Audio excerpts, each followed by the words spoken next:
nuestro último día de este exitoso congreso y le doy gracias también al doctor Martínez y a Carlos Álvarez por esta cordial invitación y por este liderazgo que han tenido durante todos estos años en la educación médica en personas con VIH y sobre todo para nosotros que atendemos a estos pacientes con VIH.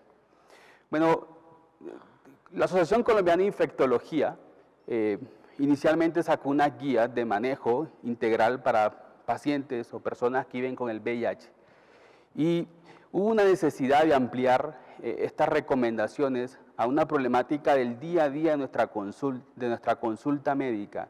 Y de allí nació la idea de realizar estos consensos colombianos para que fuesen por ustedes disfrutados, leídos y ojalá que fuesen aplicados en nuestra consulta para beneficio de los pacientes. En estas guías lo que se hizo fue a través de una metodología del AGRI-2, se tomó preguntas pico relevantes, se hicieron revisiones bibliográficas y posteriormente se realizaron discusiones con todo el grupo y allí fue como sacamos estas recomendaciones. Y antes de comenzar con mi presentación, estos minutos me los descuentan, les quiero agradecer al doctor Segura, a José Pardo y a Julieta que junto a mí pudimos revisar toda esta metodología de vacunación en pacientes con VIH y vamos a proponer con todos ustedes una guía de manejo. Así que vamos a navegar por qué vamos a vacunar a pacientes con VIH, cuándo vacunar, con qué se debe vacunar, algunas recomendaciones para las personas viajeras, conclusiones y algunos enlaces virtuales para que podamos tomar nota. Las personas con VIH sabemos que el virus causa una inmunodeficiencia y si bien estamos más bien acostumbrados a que esta inmunodeficiencia la relacionamos con el número de linfocitos TCD4, sabemos que también existe un gran compromiso en todo el componente del sistema inmunológico, inmunidad humoral, la parte celular y también a nivel epitelial y endotelial. De tal forma que las personas con VIH, cuando nosotros le damos tratamiento antirretroviral, lo que ocasionamos en ellos es una reconstitución inmunológica parcial. Esto quiere decir que el sistema inmune no se va a recuperar totalmente en los pacientes y de allí estas recomendaciones de por qué se debe iniciar en forma temprana la terapia antirretroviral. Esto tiene un gran impacto en las futuras morbilidades del paciente, sobre todo de aquellas infecciones que pudiesen ser prevenibles a través de vacunación, lo cual coloca a nuestros pacientes con VIH como un grupo blanco, un grupo objetivo para que se pueda llevar a cabo todas estas estrategias de vacunación que puedan facilitar la prevención de estas infecciones. Y es bien conocido que el riesgo de enfermedad por neumococo invasiva es mayor en pacientes con VIH, a pesar del uso de la terapia antirretroviral. También otros virus como el papilomavirus y el virus de la hepatitis B que se transmiten por vía sexual tienen un gran impacto en nuestra población de pacientes y por ejemplo en hepatitis B asociado al VIH hay una mayor progresión a cirrosis y hepatocarcinoma y también hay un mayor riesgo de cáncer anal, de cáncer cervicovaginal por el papilomavirus. Si a esto le sumamos algunos hábitos como el alcohol y el tabaquismo, van a generar en los pacientes un gran impacto y que pueden facilitar la presencia de infecciones. A pesar de que nosotros conocemos esto, ya cada quien hará su reflexión en sus programas y se preguntará cómo estoy vacunando a mis pacientes y si los estoy vacunando. Les quiero presentar este estudio de la Corte Hobbs, en donde solamente el 32% de los pacientes recibieron una dosis de hepatitis B, y el 23% una dosis de hepatitis A. Cuando se indagaron las causas de por qué no se llevaban a cabo el esquema completo en los pacientes, se pueden resumir en que los pacientes no son atendidos regularmente en la clínica, lo cual es también muy probable que pase en nuestro medio con los cambios de contratación de las diferentes aseguradoras. Porque los médicos desconocemos el riesgo. Bueno, yo sé que ahorita, después de esta charla, y este es mi objetivo de la presentación, que todos ya conozcamos y reconozcamos el riesgo que tienen mis pacientes con VIH.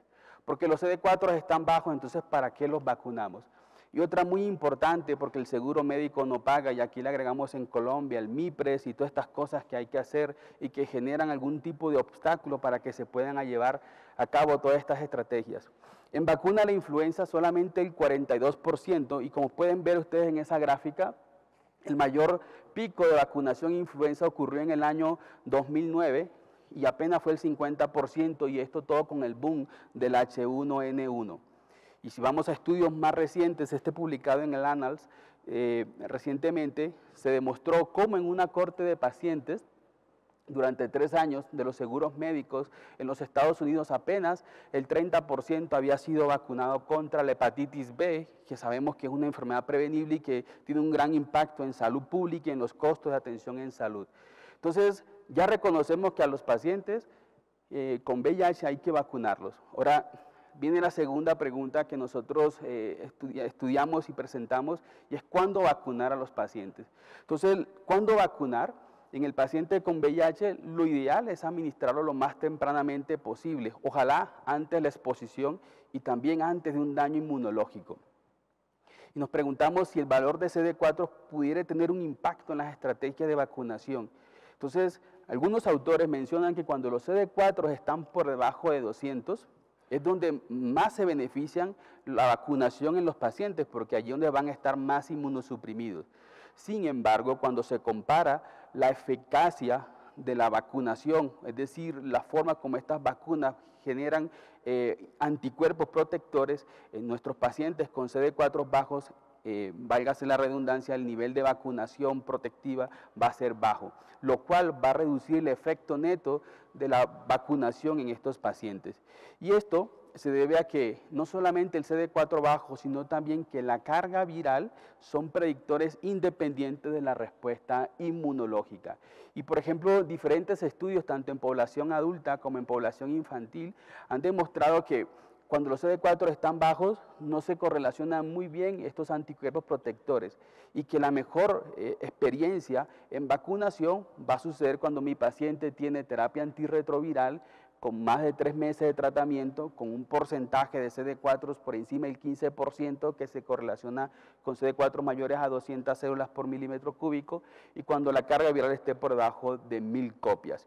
Más trabajos con respecto a vacunación en neumococo, tanto en vacuna conjugada como en vacuna polisacárida, han demostrado una menor tasa de protección, una menor inmunogenicidad cuando los CD4 están bajos. Y en hepatitis B la situación es también crítica con respecto al valor de los CD4. Si se compara inicialmente una población de personas infectadas con VIH versus los no infectados, la tasa de respuesta es menor en los pacientes con VIH y es menor aún en aquellos que tienen unos CD4 bajos. Y esto también sucede en niños, donde ustedes pueden observar cómo la estrategia de vacunación para la hepatitis B es apenas efectiva en el 30% de la población infantil.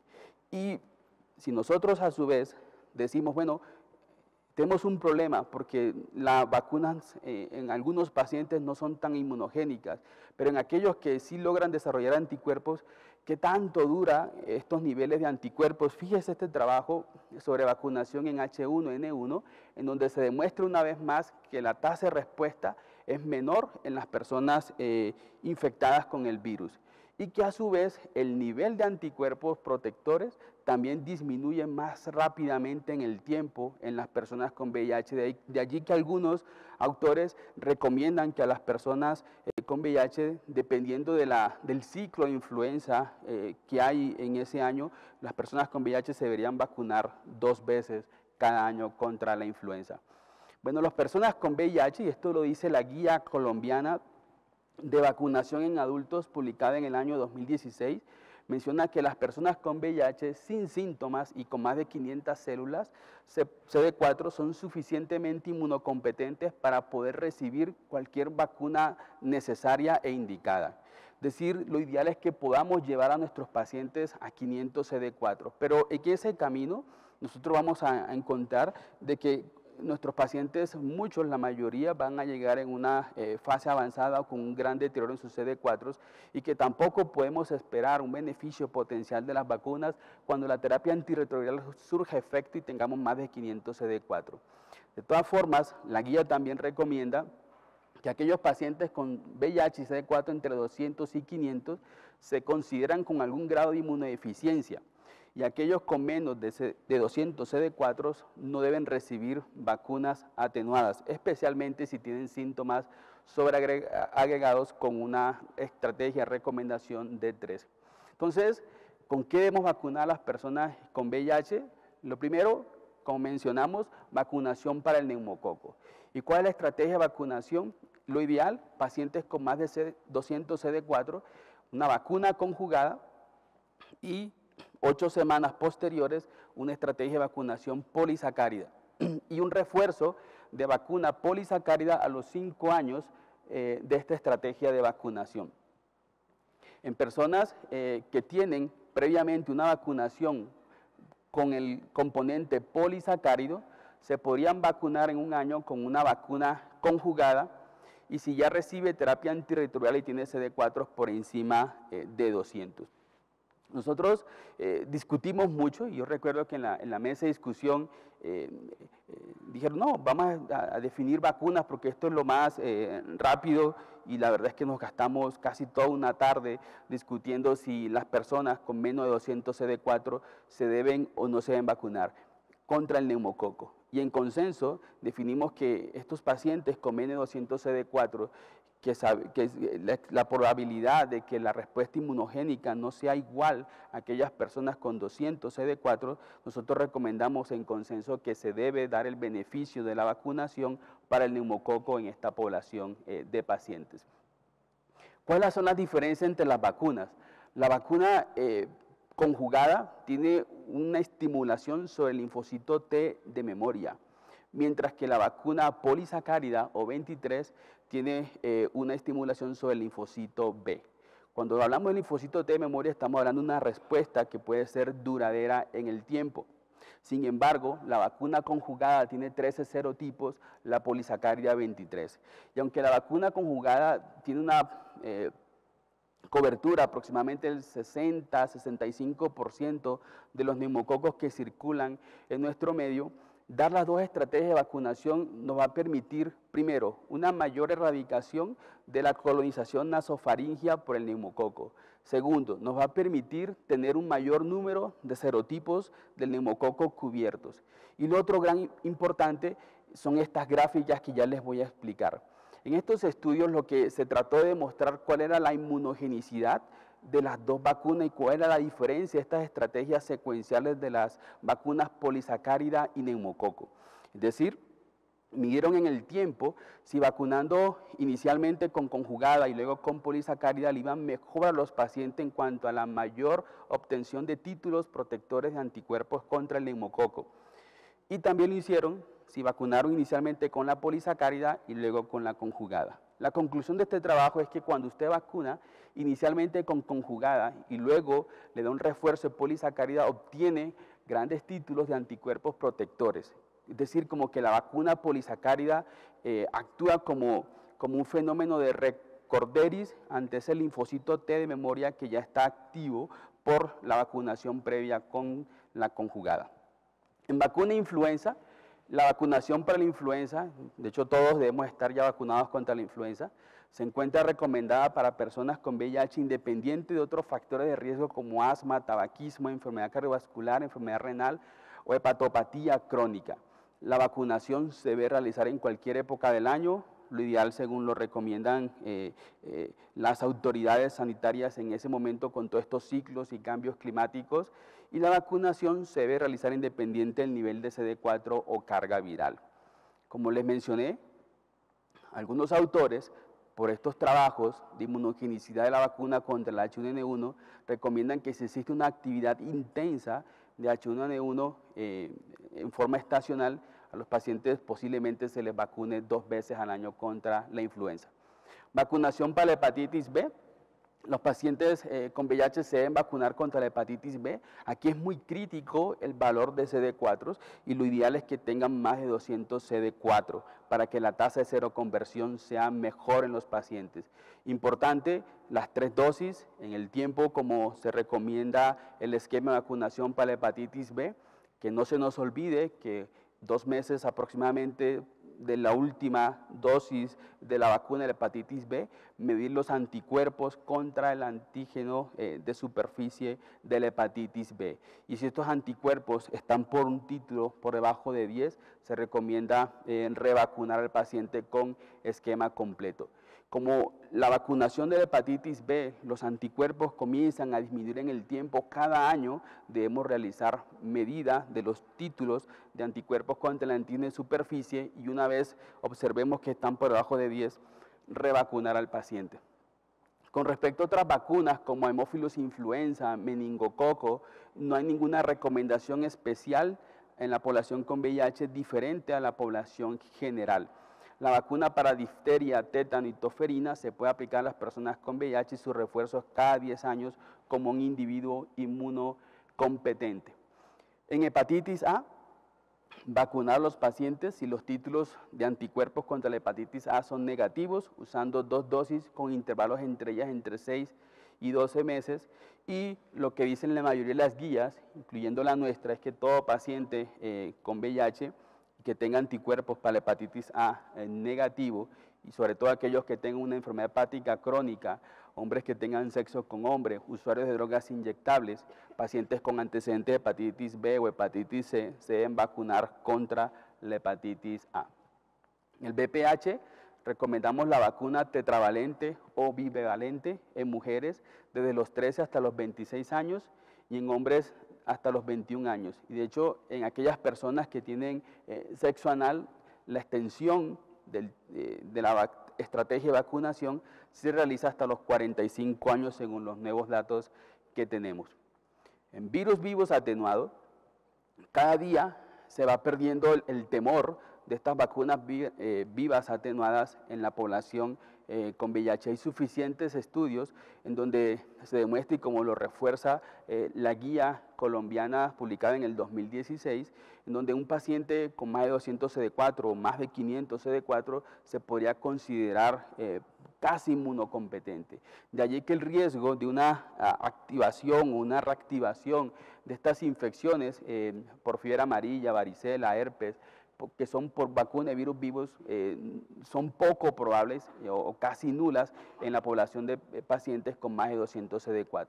Entonces, contra la fiebre amarilla, aplicar si existen factores de riesgo, que sobre todo son fenómenos migratorios o visitas a lugares endémicos con fiebre amarilla, pacientes que tengan con más de 200 CD4, varicela si es necesario también se pueden vacunar, en herpes zóster, en aquellos que son mayores de 50 años, con CD4 mayores de 200 y con una IgG para varicela zóster positiva, también son recomendables esta vacunación del herpes zóster. Como para el herpes existe una nueva vacuna que se está probando, que es una vacuna polisacárida que está destinada a la población de inmunocomprometidos, pero eso todavía no está disponible en el mundo. Sarampión, rubiola y paperas, ahora que tenemos circulación de sarampión y que existen varios casos en el país, pacientes que tengan con más de 200 CD4 también se pueden vacunar y un esquema es igual que en la población seronegativa. Estas son las últimas recomendaciones del CDC, en el año 2018. Quiero mostrar aquí población pacientes con VIH y fíjense ustedes cómo son dicotómicos con respecto al nivel de CD4 menos o más de 200. En rojo, como ustedes pueden observar, contraindicadas, en menos de 200 CD4, las vacunas de virus vivos atenuados como la triple viral, el herpes zóster y la varicela. Y una vez mi paciente tenga más de 200 CD4, se puede realizar esta estrategia de vacunación en pacientes con VIH. Recomendaciones para los viajeros en este mundo global. Si mi paciente quiere ir a Afganistán, entonces nos metemos en el libro amarillo y allí del CDC podemos visitar cuáles son las recomendaciones con respecto a profilaxis o vacunación de acuerdo al lugar donde nuestros pacientes pueden viajar. Como conclusión, indispensable que en la consulta médica, dentro de los antecedentes personales, indaguemos el estado de inmunización de todos los pacientes con VIH. Aquí no se vale que fuimos vacunados cuando éramos pequeños y que ya no es necesario. Tenemos que revalorar cómo fue la vacunación previa, realizar lista de chequeo en los pacientes y recomendar, aunque nosotros diríamos más bien administrar las vacunas para las personas con VIH. Idealmente, para mantener una respuesta inmune duradera, se deben vacunar las personas bajo tratamiento antirretroviral, ojalá, con una carga viral indetectable y con unos CD4 por encima de 200. Sin embargo, no podemos olvidar que aquellas personas con debajo de 200 CD4 son las de mayor riesgo de infección y en ese caso algunas vacunas como la influenza y el neumococo se deberán considerar la administración de las mismas para proteger a mi paciente de esa morbilidad. No olvidar que si ya lo vacuné, algunas vacunas necesitan refuerzos, otras vacunas necesitan seguimiento de los títulos de anticuerpos. Es importante que nosotros dentro de nuestra consulta médica verifiquemos que si mi paciente fue vacunado, pero bueno, voy a mirar si tal vez desarrolló estos anticuerpos protectores. Y si es así, algunas recomendaciones muy prácticas con respecto de cuándo revacunar a los pacientes. Importante no olvidar que las vacunas vivas atenuadas están contraindicadas por la aparición de riesgo real de la enfermedad del componente vacunal. Pero aquellas vacunas de virus vivos como sarampión, parotiditis, rubiola, polio inclusive, fiebre amarilla, varicela, se pueden administrar en personas que tengan un recuento de CD4 por encima de 200 y evalúen siempre el riesgo-beneficio. Les dejo los enlaces virtuales para consultar un poco más con respecto a la estrategia de vacunación. Y bueno, los espero a todos en Cali. Aquí hay como 80, 90, allá espero 500, así que inviten a sus amigos. Los miembros de ASIN no pagan, pueden ir. Los que son amigos míos seguramente también podrán ir. Y los que no, de aquí a noviembre tienen tiempo para asociarse a la ASIN o ser mis amigos y poder esperarlos en Cali en este Congreso de Micología. Gracias.